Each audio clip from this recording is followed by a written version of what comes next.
remember that marriage counselor you two went to named Dr. Ruth somebody? Yeah. Did you know she's bisexual? So? I mean, your ex-wife and this Ruth person, they're going together. So, you're my new press secretary? Well, she looks like a dandy to me. So, where do you want us to sleep? I guess you and Miss Lula can have the guest room. It's the yellow one upstairs. Oh, the yellow one upstairs. Doesn't that sound just wonderful?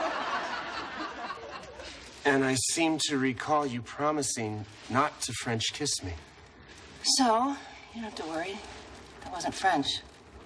That was Italian. This is French.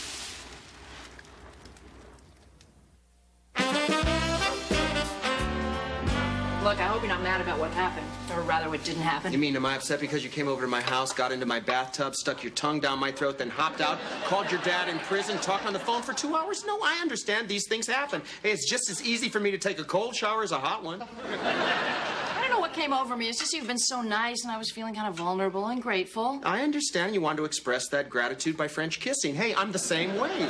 If a woman lets me in front of her at the checkout line at Safeway, next thing you know, pow, I got her down on the ground and I'm pummeling her. Look, I said I was sorry if I gave you the wrong signal.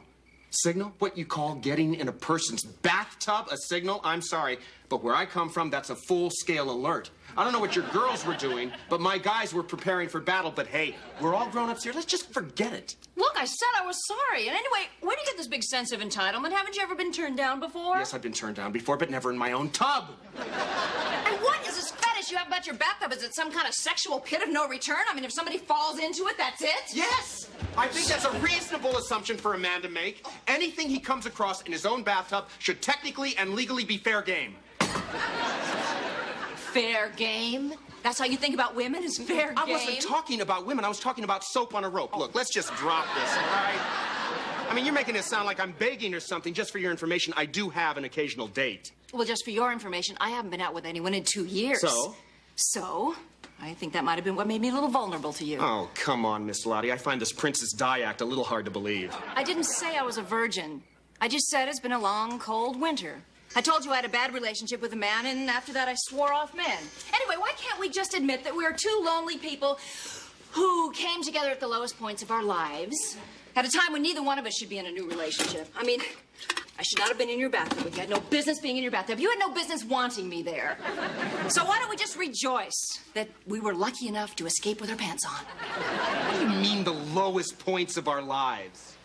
Oh, Miss Starr told me something about your ex-wife. What about her? Look at this, none of my business. No, I really want to know what Miss Starr said, the woman who never gets anything right. She said she heard your ex-wife is going to have a sex change operation. You know, become a man. This woman is a walking tower of misinformation.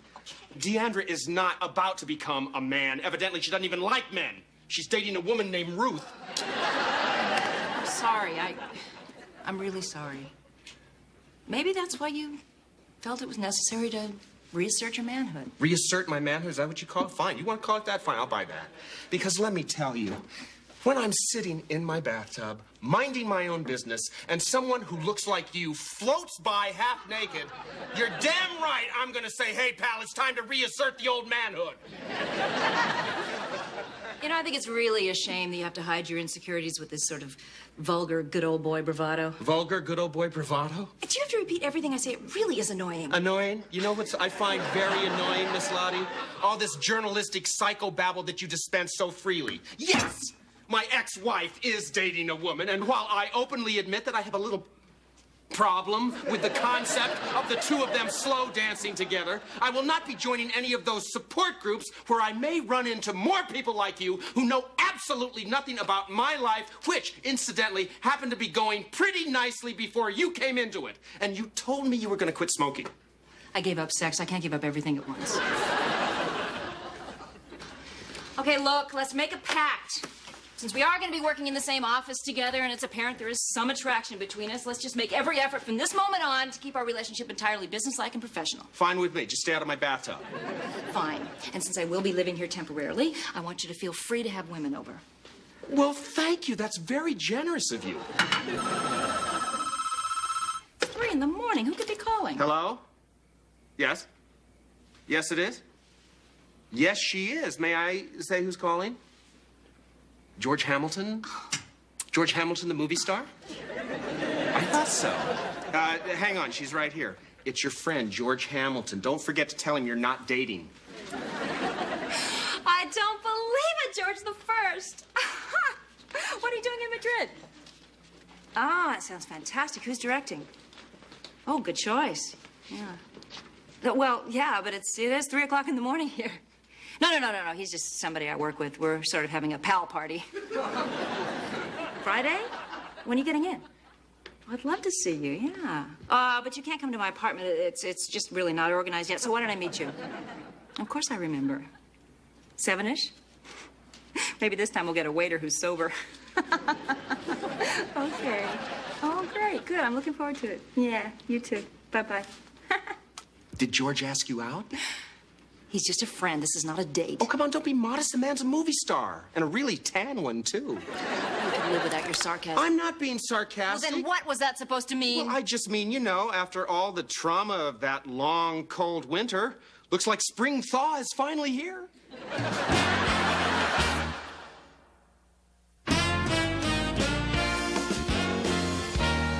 And I say to you, we have had enough of trickle-down economics. I think it's time for a little trickle-down humanity. Pause here for dramatic effect. Oh, no. Senator, that's a stage direction. You don't read that part. Oh, Excuse me, but I don't think it's a good idea to put the stage directions in the speech because, with all due respect, Senator, you might forget and read them out loud the way you just did. Well, I have been warned about it. You'd think that'd be enough. No. I wrote the speech. I'll take them out. No, you shouldn't have to do it yourself, Miss Lottie. After all, you're a press secretary, not an eraser girl. Yeah, I don't mind. Yeah, I also like to go on record and say I really feel this trickle-down humanity line will be interpreted as a direct insult to the president. Well, you know, I was really just trying to add a touch of poetry. This suit looks shabby. I don't know why they can't sell men's clothes in the gift shop. That way I get a discount. You know, Miss Lottie, when I first came here, I cut quite a figure. Expensive tailor-made clothes, best cologne. But honest senators can't afford these things anymore. Hell, I've been going downhill now for 30 years. You know, that facial I gave you last night really perked up the color in your cheeks. Was there something you wanted, Miss Starr? Oh, yeah, just a reminder. He has that lunch today with Benny Barith. That's the B'nai B'rith. It's Jewish. Really? Well, Benny, he still has lunch with Mr. Barith. That reminds me. It's Mrs. Smithers and my anniversary on Friday. Could you pick me up something in the gift shop, Miss Lottie? Oh, certainly, Senator. What do you have in mind? Oh, nothing too expensive. Belt buckle with a White House on it. And I also promised I'd take Miss Starr out to dinner that night. Think you could stand in for me, Mr. Hartman? Well, you know, sir, I would be afraid she might misconstrue my interests. Miss Starr doesn't expect much. You'll be perfect. Don't you think so, Miss Lottie? Oh, yes, sir. I think they're made for each other. I certainly hope that rumor I heard about the ex-Mrs. Hartman becoming a man isn't true. No, sir, it's not. Well, good. Because, mister, it's a long way to go to get a date. Well, Senator, maybe we should just go over the rest of the speech. It's a terrible thing when marriage stops working. As you know, Mrs. Smithers, who at one time was also Miss Tennessee,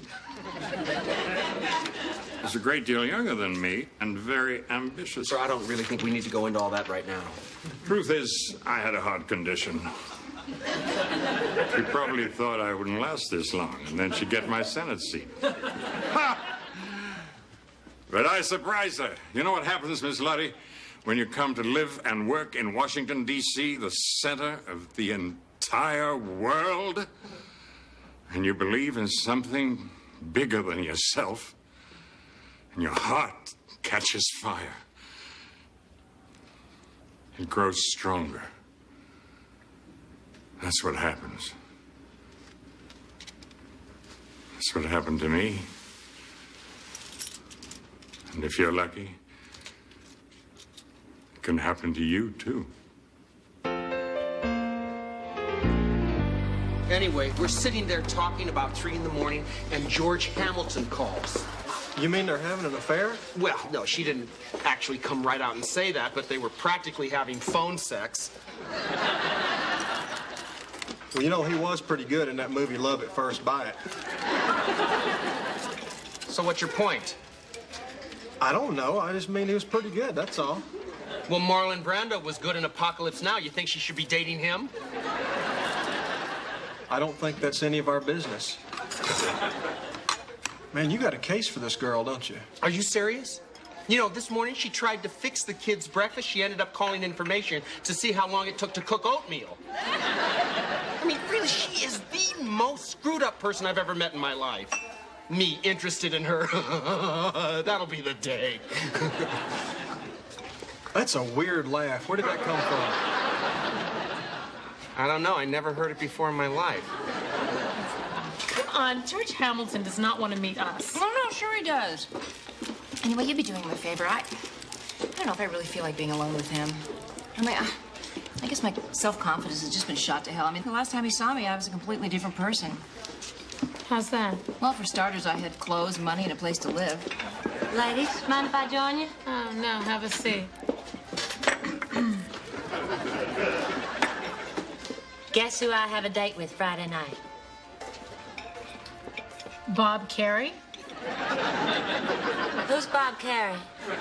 Never mind. It's Mr. Hartman. I didn't even know he liked me. I thought he was cute, but he just seemed so serious all the time, you know? Always asking me to try and remember who called, stuff like that. So if I've got to spend Friday night with Dee Dee Starr, you and Mavis are going with us. Why? Why? Because I am not going to spend an evening alone with a woman who thinks the presidential heads on Mount Rushmore are a natural phenomenon. I don't know. I just feel so old and tired and frumpy. Hey, you know what you need? You need a makeover. My advice would be to get a permanent. Oh, no, I don't think so. I like her hair. Anyway, I don't have any money. Well, hey, you don't need money. My sister, who works at the Beauty Pit in Amarillo, Texas, she sells these relaxed curl permanents you can do at home. No frizz, no fuss, 30 minutes, and you're out on the town. You're not really going to use that, are you? What the heck? I would really appreciate if you wouldn't smoke while I'm doing this. For all we know, this stuff is combustible. All right. I'm trying to quit anyway. You know, secondary smoke is really bad for your kids. Oh, I see. You've been blowing it in my face all week, but now you're going to quit for the kids. That's right. Oh, by the way, I hope you don't mind, but I've asked Billy, Bob, and Mavis to go to dinner with George and me. As a matter of fact, I do mind, because I've asked them to go to dinner with Dee Dee Starr and me. Well, maybe we could all go together. Boy, it stinks in here. What happened? Nothing happened. I'm just giving Miss Lottie a permanent. What do you guys want in your lunch boxes tomorrow? I'll take some more of that pate. Pate? Yeah, it's goose liver, see? And it's good, too.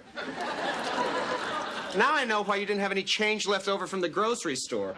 Excuse me, what is this? It's a cigar from Havana. Elliot wanted to take it to show and tell. He promised he wouldn't smoke it.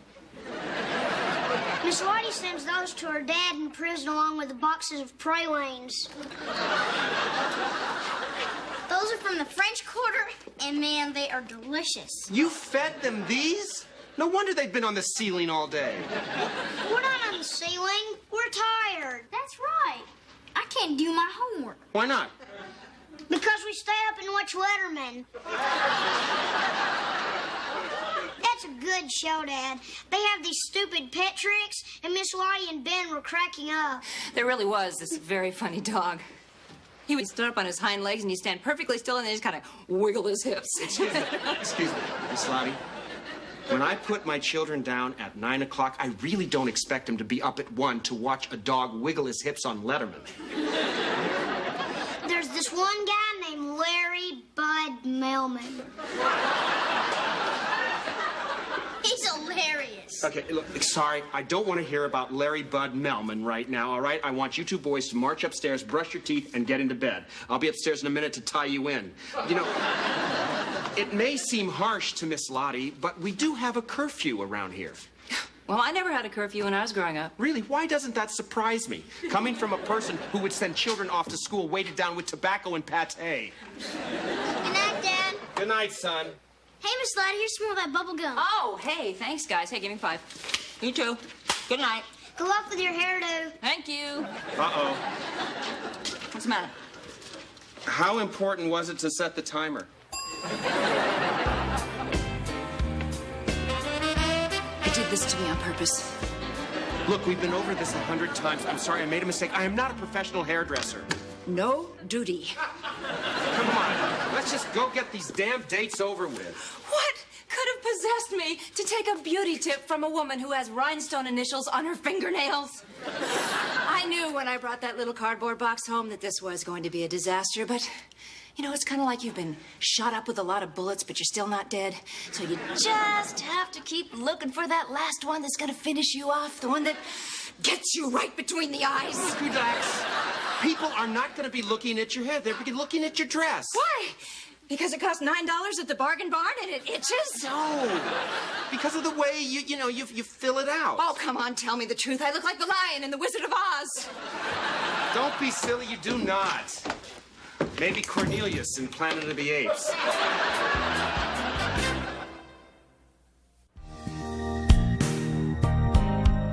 Look, Georgie Ann feels bad enough. Let's just stop talking about it, okay? Where does she go anyway? She's in the bathroom. She's trying to get out some of the curl. Won't do any good to comment. She's not. She's holding it under one of those wall blowers. Okay, when this George Hamilton person shows up, I'll handle him, okay? I'm sure he's very shallow, and I don't want him saying some thoughtless remark that's going to reduce her to tears. George!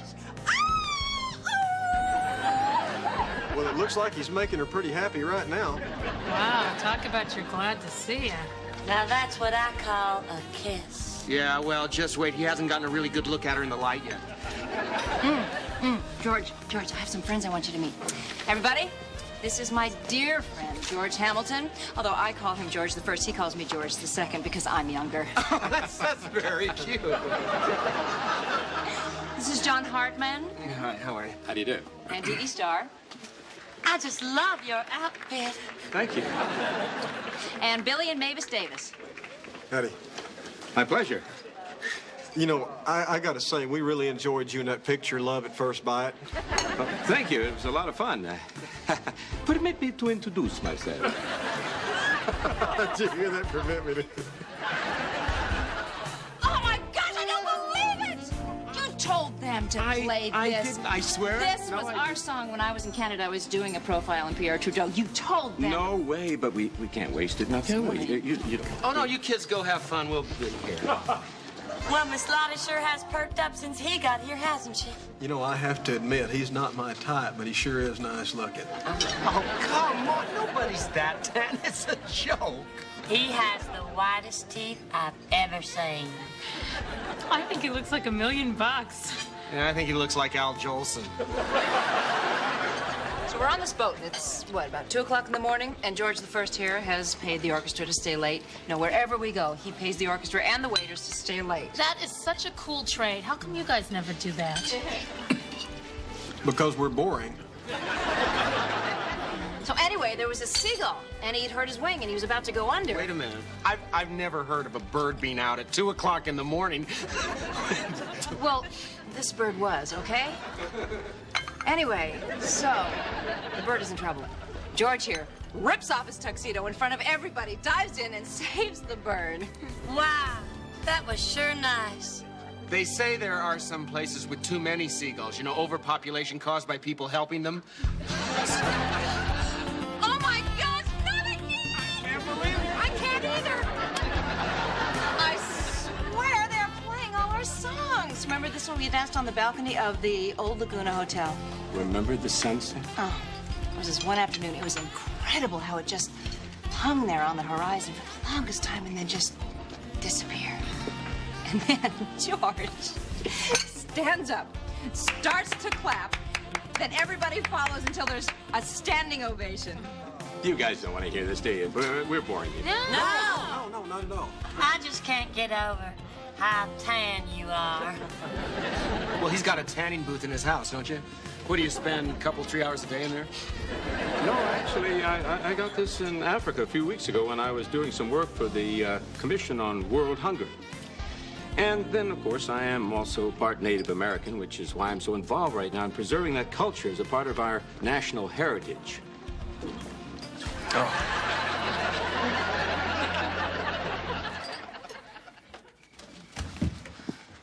Hey, what are you doing out there? Well, howling at the moon. What are you doing? I couldn't sleep. What? Why are you crying? Oh, I don't know. Because my mother died. Because I miss my dad. My hair looks stupid. Listen, I want to apologize for acting like a jackass. Yeah, why did you have to keep challenging George? It was so childish. I mean, who cares who's got the most money in his pockets? Hey, I said I was sorry. It's just something about guys like that that rub guys like me the wrong way. What do you mean, guys like that? I mean, you know, guys who pay orchestras and waiters to stay up all night and run around saving seagulls and clap for sunsets. You know, I've clapped for a few sunsets in my time. When? In my car, right here on the patio. You know, I just don't make a big deal out of it. You know, tonight I was trying to get back something that just wasn't there. And the more I could tell it wasn't there, the harder I kept pedaling that bike. Oh, so that's what you were doing. I mean, the only thing dumber than taking beauty hints from Miss Starr would be to fall in love with you. It's bad enough that I'm in love with your kids. Wait a minute. We might be in the same boat here. You know, if it'll make you feel any better, you know, I certainly don't need this after the year I've had. I mean, you think it's fun for me being attracted to you? Hell, I've got it so bad I spend half my time at work throwing pencils under your skirt and diving for them just to get close to you. Oh, this evening was so miserable. The harder I laughed, the worse it felt. Yeah, well, that was pretty obvious. Listen, if you really felt that way, maybe we should, you know, go back and rerun this date again alone. What do you mean? Well, never mind. Just come on. Get dressed. I want you to put on that $9 dress. Don't touch your hair. I'm beginning to like it. Where are we going? Out on the town. Hard, man. It's 1 in the morning. Don't worry. Just go on up there. I've got everything under control. Come on. I've got to check the paper for sunrise time.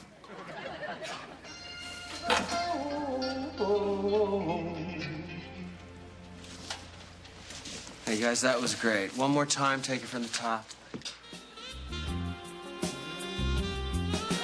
Hearts of fire, create love, desire, take you high and higher to the world you belong. Hearts of fire, create love, desire, high and higher to your place on the throne. We come together on a special day, sing our message loud and clear. Oh.